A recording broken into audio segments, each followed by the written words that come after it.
Okay, all right, I think I am now on, and I've done a spiritual mind treatment. Perhaps you have heard that. And I'm going to get right into the lesson, which is sailing through. So, what we have been working with this past month is this book by Dr. Frederick Bales, Hidden Power for Human Problems. And you can see that this is a book that I have used a great deal. And it's all covers off, filled with stuff. But I had prepared these talk titles over a month ago, and I find it interesting that today our topic is sailing through, but what we're really dealing with is a false belief or a human race belief in overload and futility. And he writes, the feeling of overload is not uncommon among humans. Many people in this lonely, desperate state of mind, feeling themselves all alone in the universe, stepchildren of fate, respond with some such expression of despair as, I can't go through with it, or this is more than I can bear. Apropos, as we find ourselves upside down and everything that we are used to taken away from us, we are left with what is essential. And if we have a belief in overload or futility, I can't go through with this, that will be clouding our point of view and our perspective, given what we are dealing with right now. And that particular point of view and perspective won't be helping us at all. He says that this human race belief in overload and futility, or I can't go through with this, creates these kinds of situations and conditions.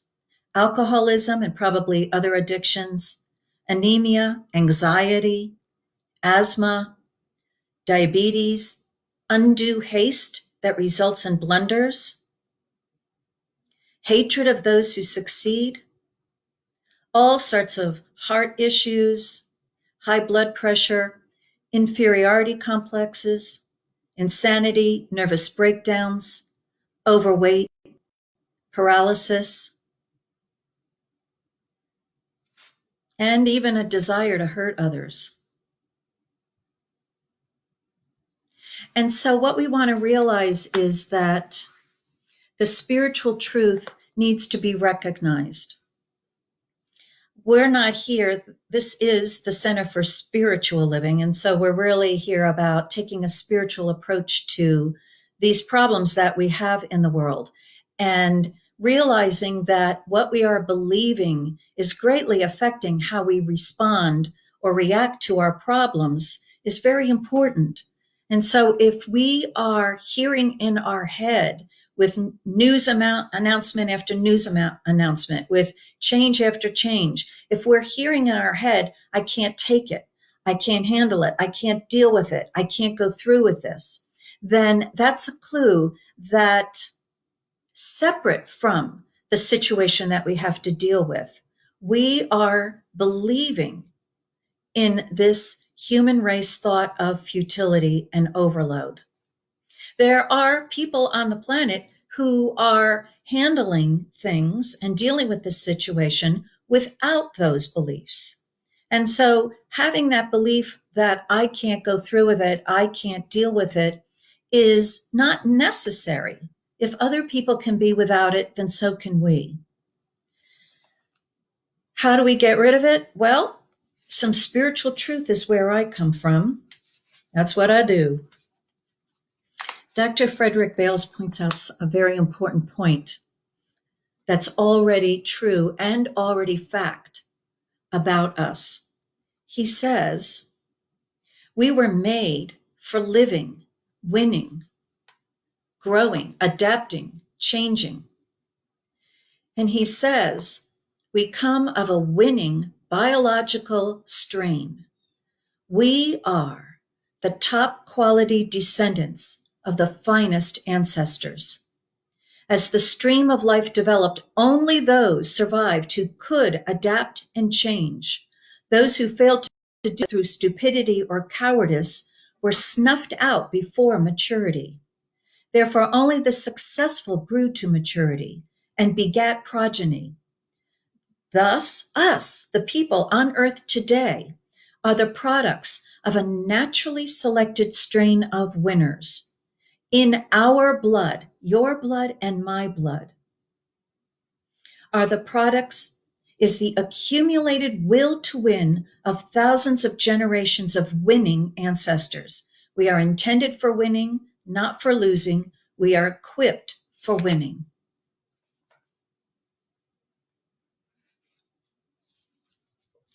And so we have to recognize at even the very physical level, we have to recognize that in our genes, in our blood, is the accumulation of ancestor after ancestor who survived. And we know that our ancestors have survived tremendous tragedies, horrors, world conditions that are far worse than what we are facing right now. But for them, challenging. For them, they had to sit and decide, am I going to be able to face this, or am I going to be absolutely crushed by it? And each one of our personal ancestors, every one of them, every single generation, made that decision. I'm going to survive. I'm going to get through this. And so we have that ancestral DNA in us. And we need to realize right now, so that's not even getting spiritual yet. That's just a physical inheritance that we have. We are the children of people who have faced tremendous horrors, and they were equipped to survive, and they have transmitted that ability to adjust and to be flexible and to adapt to us. And so we need to be flexible. We need to adapt to change. We need to be able to know that there is something in us that knows how to adapt to this change. And that's something that is within us. You can call it God, the God in you. You can call it the spirit of life in you. You could call it your soul. You could call it your higher wisdom self. You could call it the presence of love. But that's something that is able to know what is ours to do, and that ability that is able to guide our humanness, our human personality to change, to adapt, and to grow. That's something in us is changeless. It is immortal, it is infinite, it is eternal, and it is the wisdom that has guided our ancestors and is guiding us. He writes, God thinks his adequacy through us, that still inner voice within, or that loving presence within, or that God from without, that's something that is present within us, is guiding us and directing us. He gives a little prayer that says this: I know that my body was created as a perfect instrument for all of God's adequacy. Every nerve and muscle of the body knows this. It is its nature faithfully to perform every function easily and competently. Infinite God has never seen anything that could resist God's movement. God has never had the slightest qualm concerning God's ability to carry the load of the entire universe. Every star and planet is manipulated easily and effortlessly in its march through space, staggeringly heavy. They are as puffballs in God's powerful hands. God's mind is my mind. The divine qualities are mine. The effortless approach to burdens of the divine is mine also. The divine is my strength because God thinks through my thoughts. Nothing could possibly overload me or break me down, for it then would be overloading the Father, Mother, God in heaven. This is not possible. I face the darkest moment of life with divine courage. There is no desire in me to shrink or to run away from any load I have to carry. Even the heaviest trial could not overload me because the divine in me doeth the work. I allow myself to rest in the quietness of God in me, for God in me is greater than anything in the outer world. Every cell of my body nods assent to this prayer and responds to the new flow of spiritual energy coming direct from the Father, Mother, God within. And so Dr. Ernest Holmes had told us over and over and over again that there is a power for good in the universe and I can use it. And we have so many spiritual people who are turning to God and realizing that this divine presence knows what is going on everywhere and knows what is for the highest and greatest good of each one. When we recognize that living presence within us, we can hear its guidance and we can know that that which the divine is knowing. And so I invite you to take a moment right now and just close your eyes. You're certainly tired of looking at me, so close your eyes and just turn within.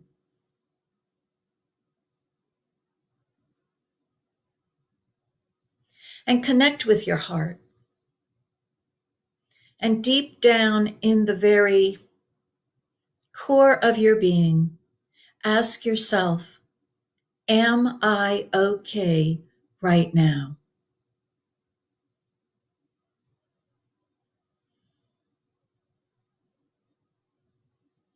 Do I have enough to take care of me right now?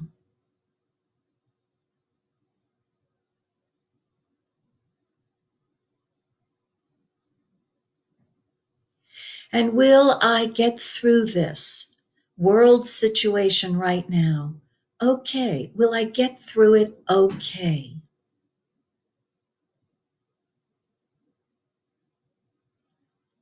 So for those of you who had been a part of our Tessera Canto practice earlier this week, you know that I had a dream earlier this week, which shook me quite a bit. I didn't like the dream, but as I've thought about it more and more, I realize it was a dream telling me that I will be okay. I dreamt that I was in a beautiful yacht that was sitting on land high up on the top of a cliff overlooking the ocean. And this cliff was at least 200 feet high, very, very high. But I was sitting there in the pilot's cabin of this yacht with about 3 seafarers, some men who knew the sea, and they were filled with sea stories.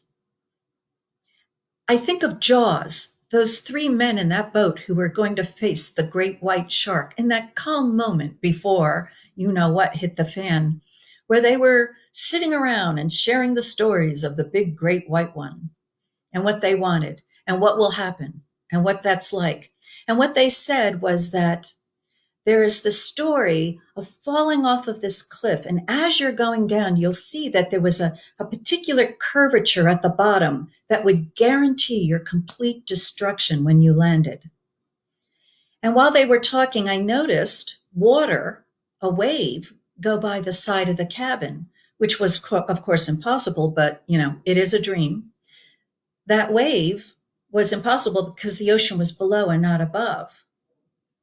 And then I felt a giant wave pick the yacht up and pitch it over the cliff.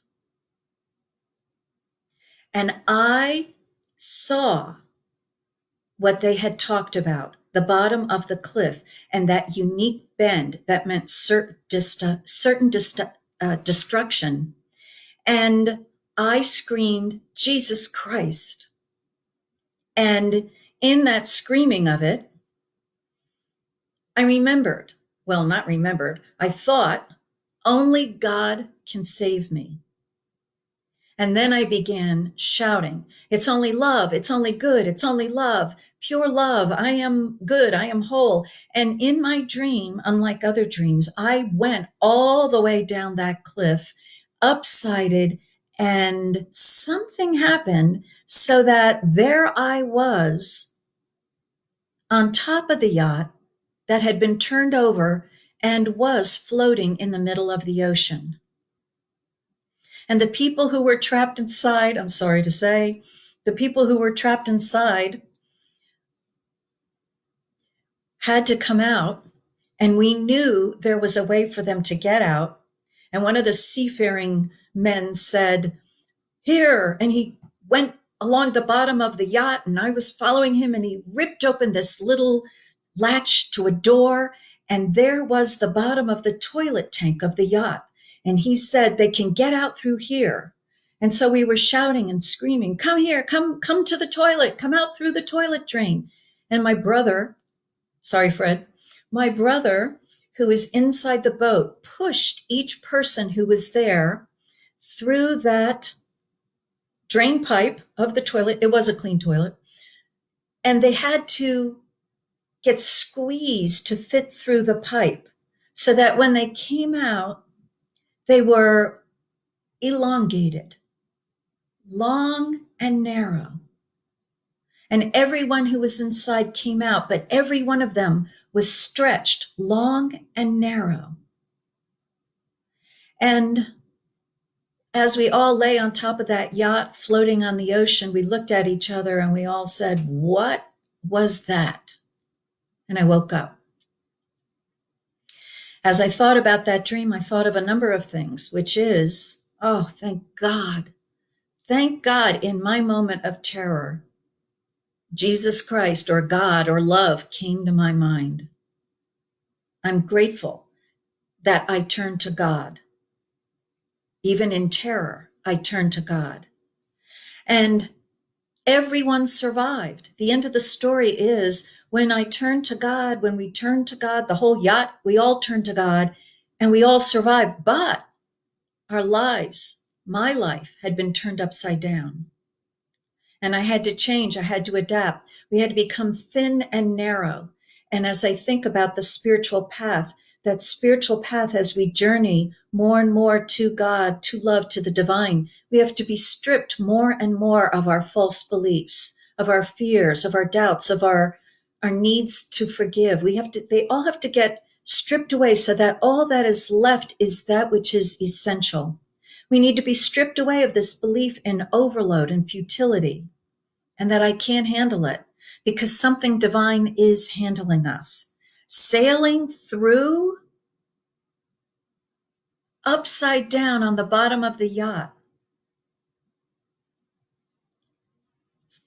Elongated, narrow, but clean, clear, right? I had to go through the you know what, but all that had to be released. It's a symbol. I'm sorry, the toilet. It's a symbol of release. And so we have to release our fears, our false beliefs, and trust to something greater than we are. And I don't care what you call that God, higher power, Jesus, Buddha, it doesn't matter. Something greater than you are that you can believe in, because by yourself, by myself, we are a victim of what the seafarers told in their tales. But we're made of our ancestors' genes. We're made of something that has taken us through centuries. And that something is that spirit of life within us that desires to keep living. And it is creating us and bringing us the whole way. And yeah, the ways that we are used to living our life may be completely taken away from us. But we live, we adapt, and we are the ancestors of those who come after us. Someone had written in to me that question about what all the rules and the world is all changing, and everything that we're used to no longer seems to apply. And so we may be filled with anxiety and wondering, what will we be like when this is all over? And the good news is we don't know. We don't know.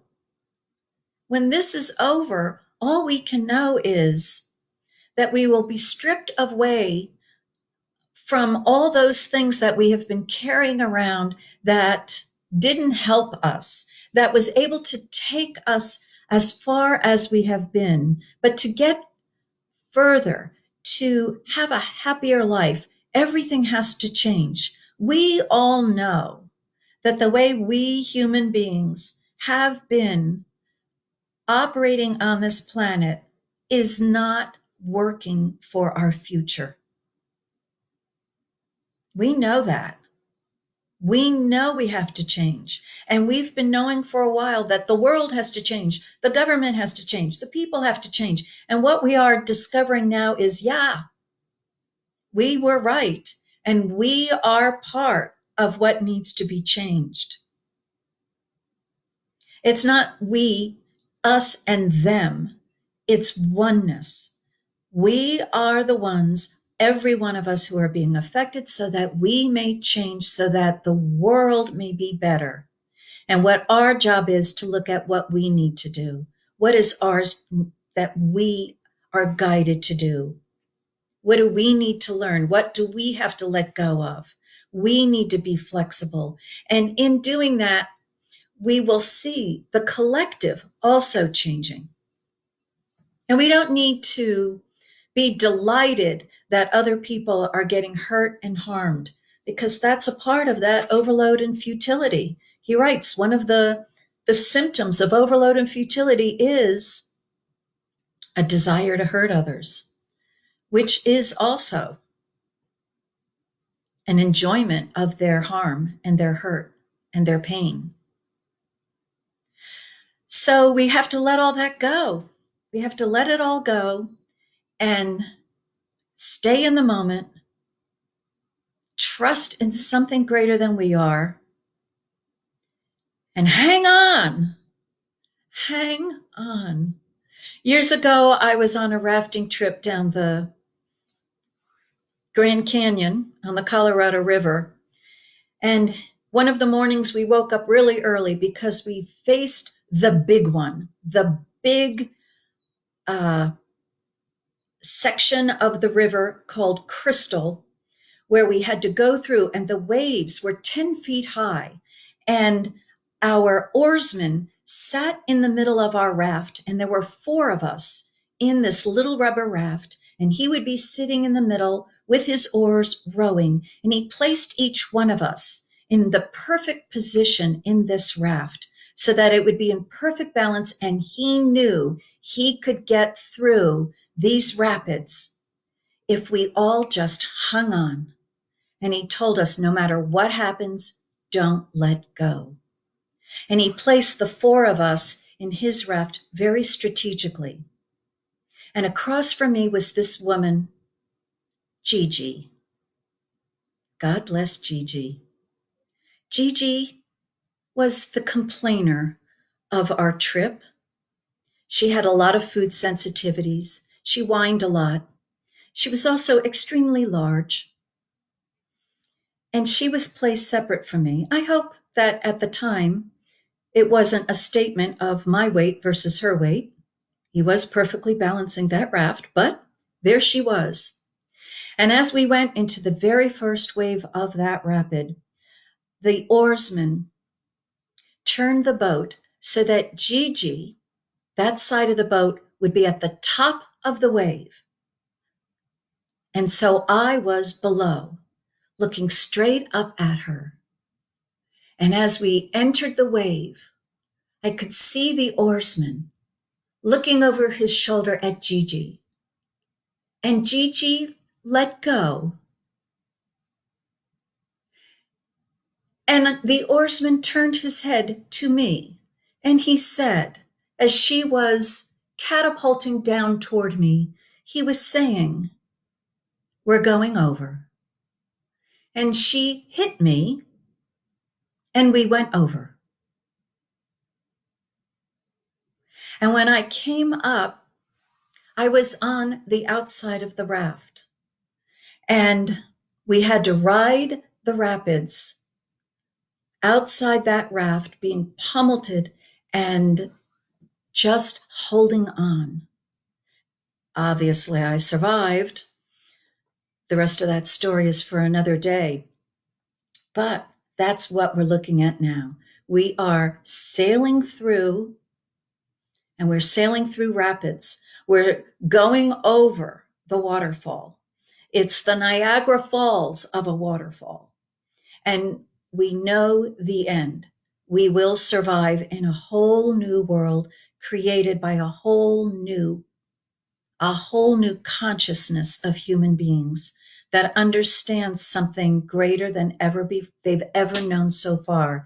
And what I know that we will know is oneness, we will know love, and we will know that there is something greater than we are that loves us and cares for us. And so I thank all of you who were able to get on this video. It will get posted, I hope. And I think it's time to close. Next Sunday, yes, it will be better. Things will have been learned. Also, next week, our topic is let yourself be loved. Another false belief that I am rejected. And we don't need to carry that with us anymore either. So I'm going to do a closing spiritual mind treatment, we call it, affirmative prayer, you can call it, or good meditation. It's okay, whatever you call it. But let me just know this truth, that this word is being spoken for each one and each one in this world. There is a divine creator, and it is the divine creator that is still in business. The divine creator is creating this entire universe and everything in it according to its own image of perfection, wholeness, and completeness, its image that is one of balance, of order, of harmony, of peace. It creates because it loves, and it creates so that it may experience the joy of being this universe that is created and everything in it. And so this is the truth for each one, and that any and all belief that one is separated, and all belief that we are alone, that there is no God, and that there is circumstances and situations that any individual might be not enough to handle. It's all by this word erased, evaporated, and vanished.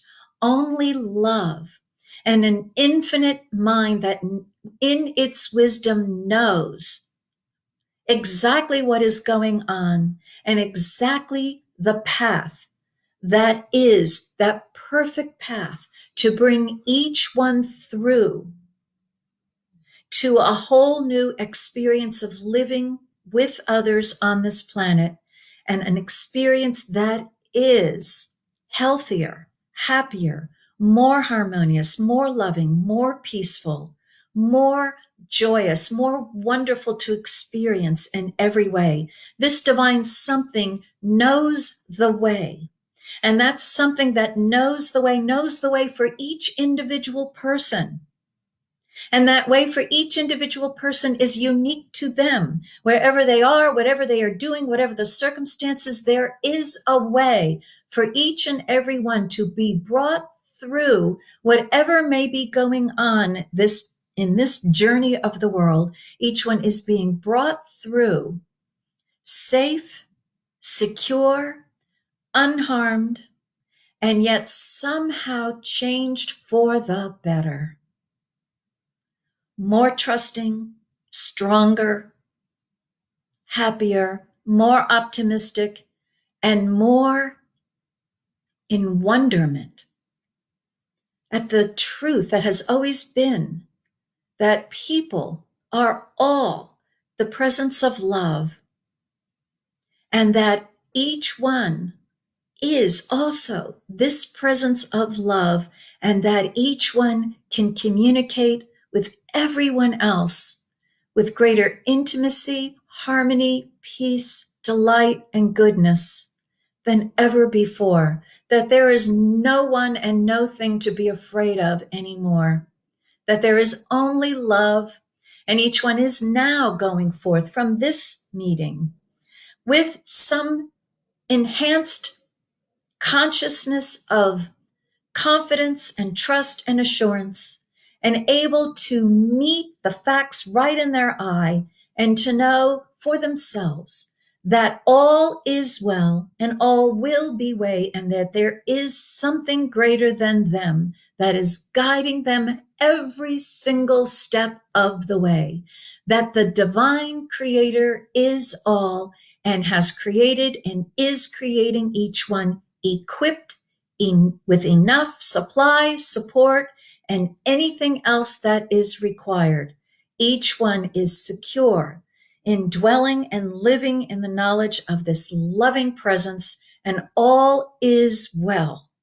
And I am grateful that all is well. So I release this word to that loving presence and to its loving law that knows how to make this word I speak so, knows how to do it, and thank God it is doing it. And so I let this word go. It is done, and so it is. And so it is. That is the way it is. And so I thank all of you who were able to be on this call. I apologize to all of you who weren't able to connect while I was live.